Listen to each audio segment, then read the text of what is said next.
বাংলাদেশের আকাশে আজ মঙ্গলবার ১৪৪৫ হিজরি সনের পবিত্র শাওয়াল মাসের চাঁদ দেখা যায়নি। তাই বুধবার রমজান মাসের শেষ দিন।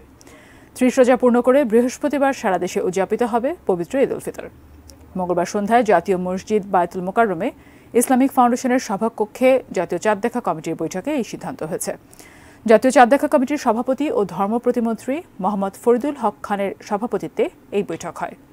সভায় ১৪৪৫ হিজরি সনের পবিত্র শাওয়াল মাসের চাঁদ দেখা সম্পর্কে সব জেলা প্রশাসন, ইসলামিক ফাউন্ডেশনের ৬৪ জেলা কার্যালয়, বাংলাদেশ আবহাওয়া অধিদপ্তর এবং মহাকাশ গবেষণা ও দূর অনুধাবন প্রতিষ্ঠান থেকে প্রাপ্ত তথ্য নিয়ে পর্যালোচনা করে সিদ্ধান্ত হয় মঙ্গলবার সন্ধ্যায় বাংলাদেশের আকাশে পবিত্র শাওয়াল মাসের চাঁদ দেখা যায়নি। পবিত্র ঈদ উল ফিতরে প্রতি বছরের মতো এবারও বায়তুল মোকাররমে পর্যায়ক্রমে ঈদের নামাজের ৫টি জামাত অনুষ্ঠিত হবে। প্রথম জামাত সকাল ৭টায় অনুষ্ঠিত হবার পর প্রতি ঘণ্টায় আরও ৪টি জামাত অনুষ্ঠিত হবে। তবে সর্বশেষ জামাত বেলা ১১:৩০টায়।